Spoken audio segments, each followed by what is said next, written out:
김현철의 뉴스 브런치 청취자 여러분들과 함께하고 있습니다. 오늘 유튜브로 많이 들어오셨네요. 770분 정도가 지금 들어오셨고요. 미무수아님, 써니스카이님, 박진호님 들어오셨습니다. 감사드립니다. 콩으로도 요즘엔 보이는 라디오 들으실 수 있습니다. 김태현님, 김진아님, 김현옥님, 한남수님 감사드립니다. 자, 저희는 첫 코너 뉴스픽으로 시작을 하겠습니다. 화요일과 목요일 이 두 분이 함께해 주고 계시죠. 신보라 국민의힘 전 의원 안녕하십니까? 네, 안녕하세요. 네, 조성실 정치하는 엄마들 전 대표 안녕하십니까? 네, 안녕하십니까? 자, 처음에 이제 저희가 말씀드렸던 뉴스부터 좀 자세히 들어가서 보고 싶네요. 새 정부에서 지금 이제 인수위가 이제 확정이 돼가고 있고 윤곽이 조금씩 나오고 있는데 지금 교육부가 사라질 가능성이 있다는 지금 보도가 나왔어요. 어떤 안이 지금 검토가 되고 있는지 신보라 의원께서 좀 자세히 정리 좀 해 주시죠. 네, 윤석열 정부에서 교육부와 과학기술정보통신부를 합치는 안이 유력하게 검토가 되고 있습니다. 명칭은 과학기술교육부나 과학기술전략부가 될 것으로 보이고요. 위상은 부총리급 부처가 될 것으로 예상이 됩니다. 이는 이명박 정부 시절 교육부와 과학기술부를 합쳐서 교육과학기술부를 만들었던 것과 좀 비슷한데요. 다만 이번 인수위안은 과학을 앞에 교육을 뒤에 두는 것이 차이점이고 수장을 부총리급으로 두는 것도 좀 다른 점이라고 볼 수 있습니다. 두 부처 간의 결합은 윤석열 대통령 당선인과 안철수 인수위원장의 의견이 일치한 결과로 풀이되는데요. 안 위원장은 그간 4차 산업혁명 시대에 인재 양성에 전혀 대응하지 못하는 교육부는 폐지를 하고 과학기술 담당 부총리를 신설할 것과 국가교육위원회의 주요 교육정책 결정 방향을 공약으로 내세운 바가 있습니다. 그리고 교육계에서도 교육부의 구조조정은 피할 수 없는 것으로 받아들여지고 있는데요.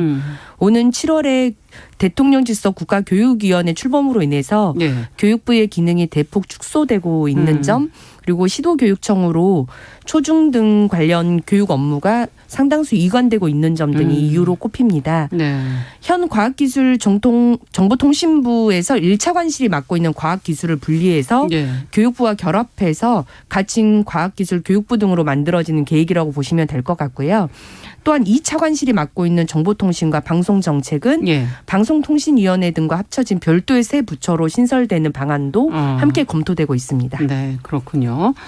자, 지금 뭐 4차 산업혁명으로 교육의 변화가 필요하다 이런 얘기들은 이제 많이 나오기는 했는데 뭐 혁명적인 변화가 필요하다 뭐 이런 지적들도 하는 곳도 있고요. 그러나 또 교육이 지금까지 유지해온 이 시스템을 또 그러면 어떻게 변화할 것인가. 또 학부모님들 입장에서는 굉장히 또 이 부분이 예민하고 궁금한 부분이 것도 같고요. 두 분께서는 어떻게 보십니까? 조 대표님께 먼저 좀 여쭤보죠. 네, 우선 이번 인수위원장을 안철수 위원장이 맡게 된 만큼 이제 교육과학 중심, 그러니까 과학기술 중심의 이제 부처 개편과 또 인적 편성은 불가피할 것으로 보이고요.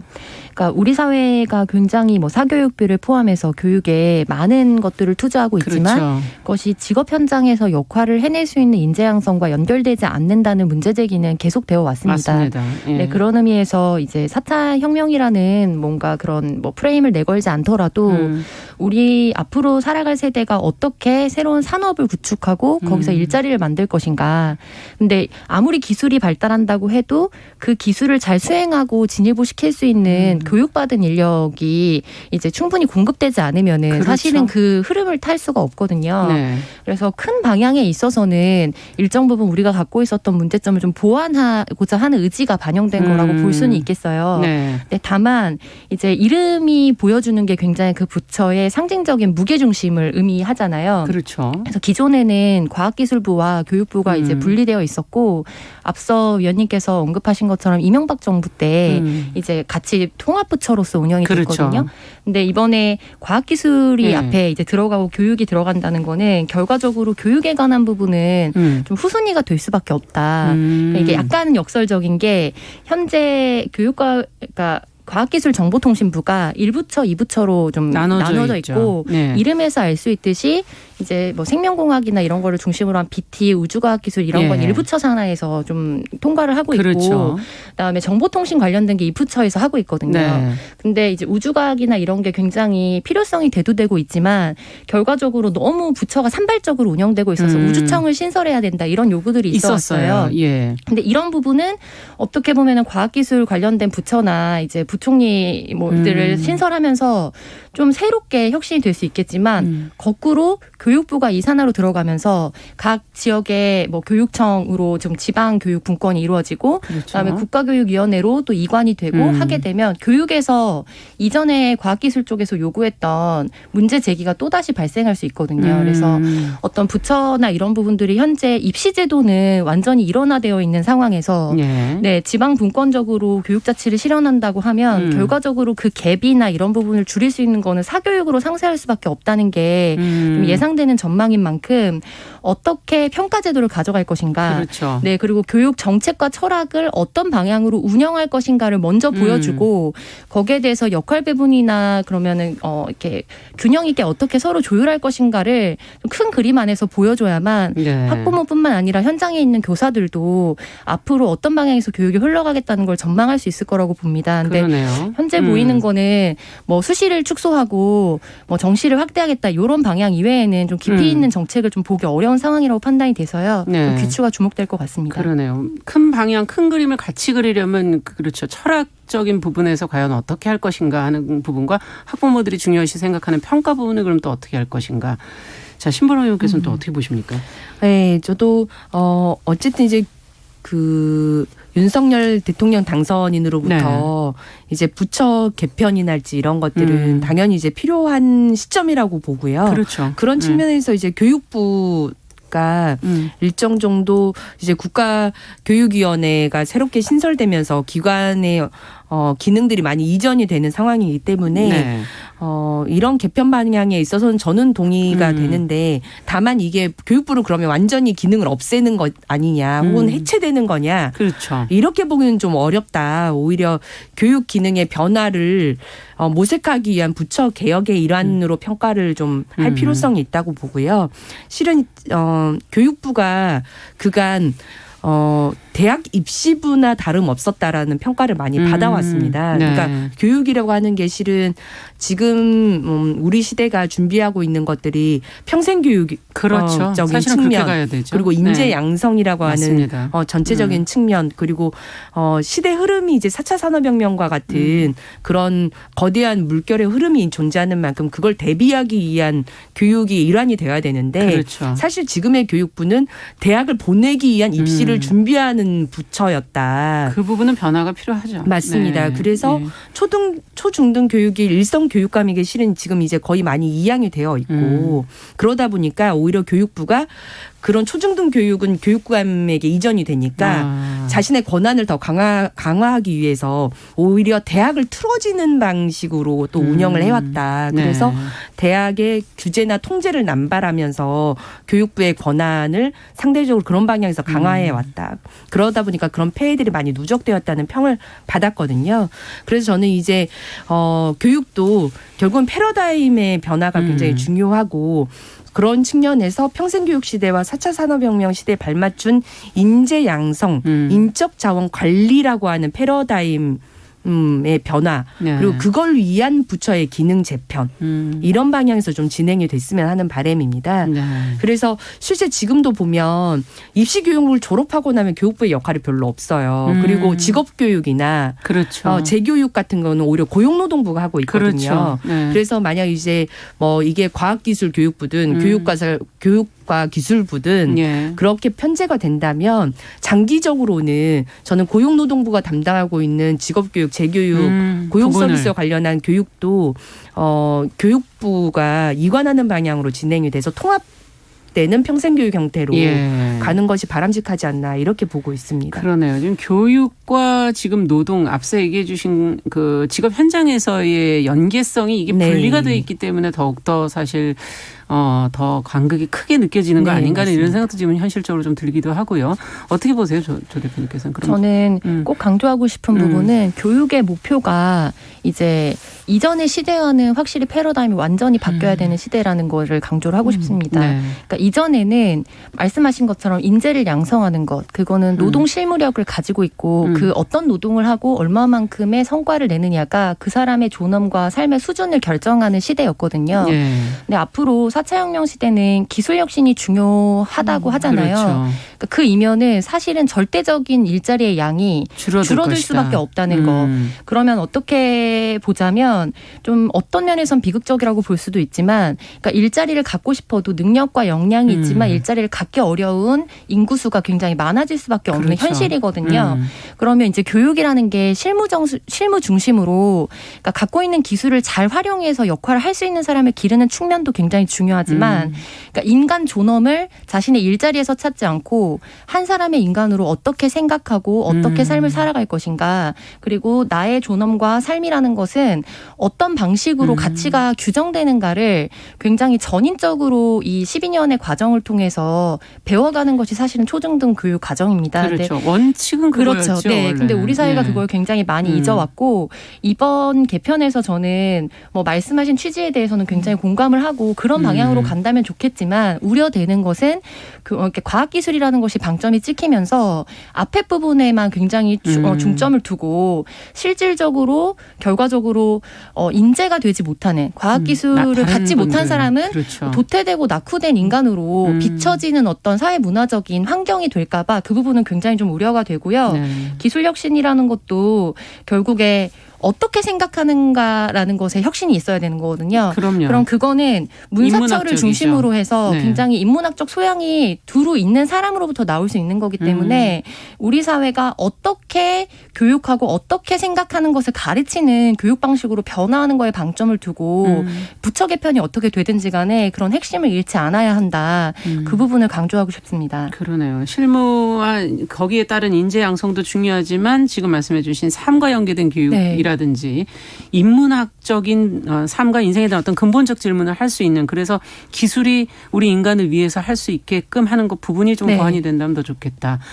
자, 심호라 의원께서도 조금 어떻게 방향성을 어떻게 잡아가면 더 좋을 거라 생각하십니까? 우선 지금 이 부처 개편 방향이 완전히 확정된 안으로 발표된 그렇죠. 것은 아니기 맞아요. 때문에 좀 더 지켜봐야 할 것 같은데, 예. 다만 안철수 인수위원장이 초6, 뭐 중3, 고3 이렇게 된 교육 시스템 자체도 개혁이 필요하다는 얘기를 해왔었고요. 교육부에서 대학 기능을 떼어내서 국무총리실로 이관을 하자. 이런 주장, 그리고 과학기술교육부가 과학기술과 산업교육을 연계해서 정책을 총괄하자, 이런 방향을 계속 얘기해왔기 때문에 아마 이런 방향도 포괄적으로 이제 부처 개편 안에서 논의가 되지 않을까 싶고요. 네. 그리고 윤석열 대통령 당선인도 대학의 자율성을 확대하자라고 하는 측면에서 학위과정 편성이나 운영을 완전 자유화하겠다는 그런 공약을 또 내왔던 것만큼 대학 교육의 개편도 그런 방향에서 검토가 되지 않을까 싶습니다. 좀 일관적인 것보다는 좀 다양해질 가능성이 있다. 지금 그렇게 지금 해석을 하시는 거네요. 어쨌든 지금 교육부의 뭐 또 과학기술부의 방향이 아직 확정된 건 아니지만 저희가 또 계속 나오는 대로 관련 내용을 좀 모아서 조금 더 논의를 해보도록 하겠습니다. 자, 두 번째 뉴스로 좀 가보도록 하죠. 대통령직 인수위원회 앞서 이제 그 윤곽이 드러나고 있다라는 말씀을 드렸는데, 윤곽이 드러날수록 과연 다양성이 지금 잘 이 안에 포함되고 있는 것이냐, 좀 부족한 거 아니냐 하는 그런 보도들도 나오고 있는데요. 지금 어떤 인사들로 구성이 되었고 그 면면을 보면서 또 어떤 부분을 좀 보완하면 좋을지, 아니면 지금 어떤 색깔을 드러내고 있는지 같이 한번 들여다볼까요? 조 대표님께서 좀 해주시겠어요, 정리를? 네, 윤석열 대통령직 인수위가 어느 정도의 큰 윤곽을 갖추었습니다. 알려졌다시피 인수위원장은 안철수 위원장으로 낙점이 되었고요. 네. 네, 그리고 장제원 비서실장과 권영세 부위원장을 중심으로 이제 기획위원장은 원희룡 지사가 맡게 되었습니다. 이제 취임 준비위원장으로는 전 국회 부의장을 역임했던 박주선 부의장이 맡게 되었고요. 그 외에 국민통합위원회라는 이름으로 이제 김한길 전 의원과 지역균형발전 특위로 김병준 위원장 등 지난 대선 이제 캠프에서 역할을 했던 분들이 고루 배치된 그러네요. 상황입니다. 네. 이제 분과는 좀 7개 분과 정도, 크게는 6개인데 예. 경제를 1, 2분과로 나누면서 7개가 된 네, 거군요. 기획조정, 외교안보, 정무사법행정, 경제, 과학기술, 교육, 사회복지문화 이렇게 분과가 나눠져 있는데요. 이 전체적으로 내부에서 평가하거나 이제 국민의힘에서는 그러니까 실력 중심 그리고 국민 통합을 기치로 하는 인선이다라고 네. 강조를 하고 있는 반면 또 민주당에서는 일전에 MB 정부에서 역할을 했던 장제원 비서실장이나 김은혜 대변인을 중심으로 해서 이제 전체적으로 MB맨들이 다시 돌아왔다라고 좀 혹평을 하고 있고요. 네. 그렇기 때문에 그러니까 이명박 대통령의 어떤 이번에 거치와 같은 것들은 근데 너무나 자연스러운 수순이다라고 굉장히 정치적인 좀 갈등을 일으키고 있는 상황입니다. 또한 덧붙여서 실무진에는 박근혜 정부에서 활동을 했던 예. 뭐 소식통들이나 뭐 실력통이라고 일컬어졌던 분들도 또 인선을 했다라고 발표를 했는데 역으로 민주당을 중심으로 해서는 이런 부분은 결국 새로운 인선이 아니고 전혀 다양성이 없다. 그리고 인적 구성에서 이번 역할에서 큰 역할을 했다고 평가받고 있는 청년 같은 경우에 네. 실무진으로 배치될지언정 위원장급이나 뭐 간사급으로 전혀 배치되지 않았고 위원회도 구성되지 않았을 뿐 아니라 여성과 통일, 전통적으로 계속해서 인수위에서 가지고 왔던 뭐 부분에 대해서도 전혀 이게 뭐 표명되고 있지 않아서 이 부분이 너무나 이제 다양성을 반영하고 있지 못한 것 아니냐라는 비평이 쏟아지고 있는 상황입니다. 네. 자, 이런 지적에 대해서 어떻게들 생각을 하시는지 먼저 신보라 의원께 좀 여쭤볼게요. 네. 예. 이제 오늘 이제 새 분과의 위원들이 이제 총 발표가 되면서 그렇죠. 인수위 구성이 이제 마무리된 건데요. 네. 다른 일각에서는 이제 서호남이 거의 뭐 대표됐다. 그러니까 서울대 50대 남성 위주로 네. 인수위가 편제된 것 아니냐 이런 의견도 있으시던데요. 네. 다시 이제 오늘 발표된 유형까지 좀 살펴보니까 서울대 출신이 절반 정도 되고 비서울대 출신이 절반 네. 그리고 40대는 한 분 이제 고산 우주인 그렇죠. 40대고 네, 40대. 그다음에 50대 60대가 거의 대부분이기는 합니다. 그래서 50대라고 보기는 좀 어렵고 5, 60대가 5, 거의 이제 60대. 주축을 이루고 여성 의원은 박순애 교수, 김소영 교수, 이미자 의원, 백경란 교수 이렇게 4명 네. 인수위원으로 합류가 된 상황입니다. 네. 근데 저는 이제 늘 우리가 인수위원들을 뭐 학벌 기준으로 이렇게 굳이 편제해서 볼 필요가 있는지에 대해서는 좀 의문이고요. 이 정부의 구상을 좀 가장 잘 실현할 수 있는 어떤 경력, 이력, 상징성을 중심으로 좀 평가를 좀 다시 해본다면 네. 저는 우선 안철수 인수위원장의 의중이 강하게 좀 반영된 인사였다. 예. 그래서 특히 이제 대변인단도 국민의당 의원 출신이 들어가셨고 그렇죠. 취임식 준비위원장도 박주선 네네. 국민의당 인사 그리고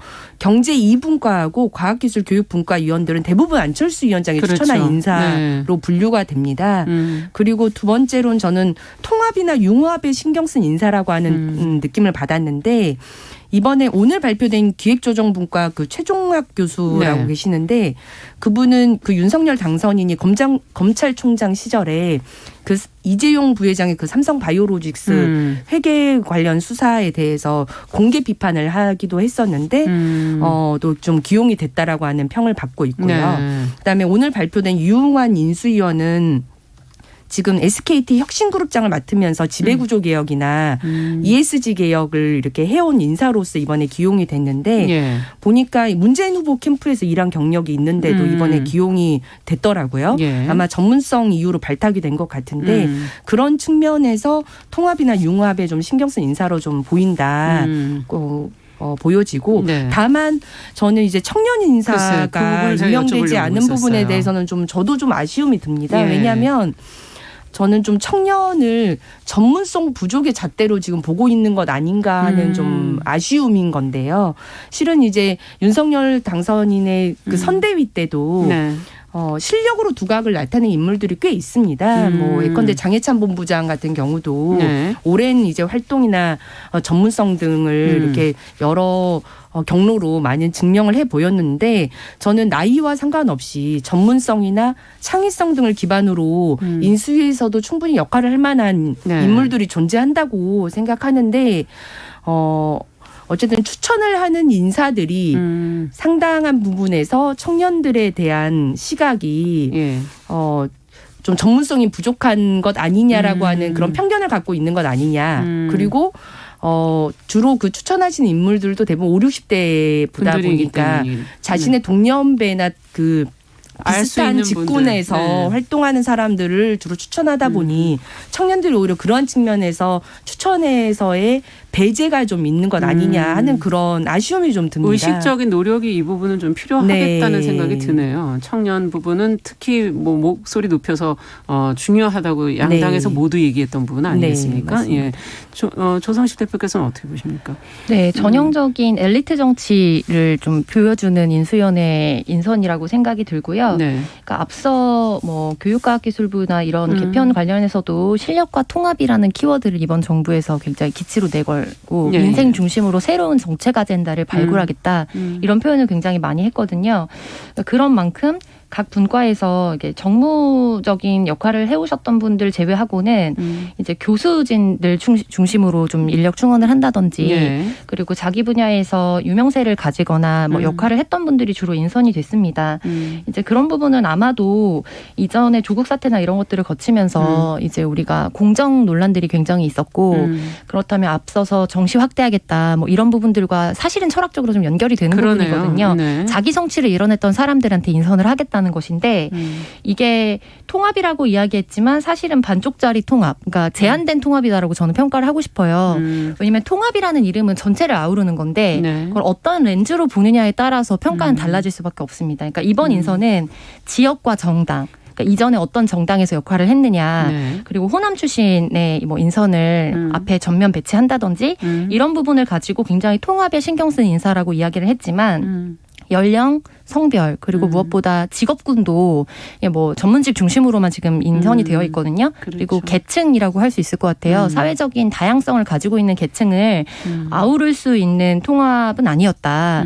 그래서 이 부분에 있어서는 우리 사회가 지금 균열이 어떤 부분에서 되고 있는가, 갈등이 어떤 부분에서 촉발되고 있는가 봤을 때 그러니까 성별에서 굉장히 많이 되고 있고 그렇죠. 그리고 사회적 양극화를 중심으로 해서 뭐 경제적 소득이 될 수도 있겠고요. 아니면은 자기가 갖고 있는 노동직군이 전문적인 것으로 표상되느냐 아니면은 그렇지 않은 칼라로 뭐 대변이 되느냐 이런 걸로 인해서 굉장히 사회적인 우리가 양극화가 아주 심한 상황입니다. 근데 이런 부분에 있어서는 전혀 통합할 수 없는 인선으로 이루어져 있다. 그래서 이게 어떻게 보면은 보수와 진보라는 것을 범으로 이제 통합시켜서 나눌 때 문제를 어디에서 찾느냐가 굉장히 관점이 다르거든요. 네. 그러니까 구조적인 문제로 인해서 개인의 역량차가 생길 수밖에 없다라고 보는 측면과 개인의 역량 때문에 사실 차이가 있으니까 자연스럽게 구조적인 뭐 추세가 드러난다 이렇게 보는 면에서 뭐 보수적인 뭐 철학을 굉장히 많이 반영한 네. 인사지만 사실 우리 사회에 그렇지 않은 목소리들이 정치적으로 굉장히 큰 역할들을 이번 선거에서 했다는 점을 간과하지 않는 인선이 후속 조치로 이루어져야 할 것으로 보입니다. 네, 아직 뭐 이제 인수위 이후에 이제 또 다른 인선들도 계속 남아 있기 때문에 갈등이 어디에서 있었느냐를 좀 잘 해소할 수 있는 부분으로 조금 더 통합을 이뤄갔으면 좋겠습니다. 자, 뉴스픽 조성실 정치하는 엄마들 전 대표, 신보라 국민의힘 전 의원 두 분과 함께 이야기 나눠봤습니다. 말씀 잘 들었습니다. 네, 감사합니다. 네, 정영실의 뉴스 브런치 1부 마치고 저는 잠시 후에 돌아오겠습니다.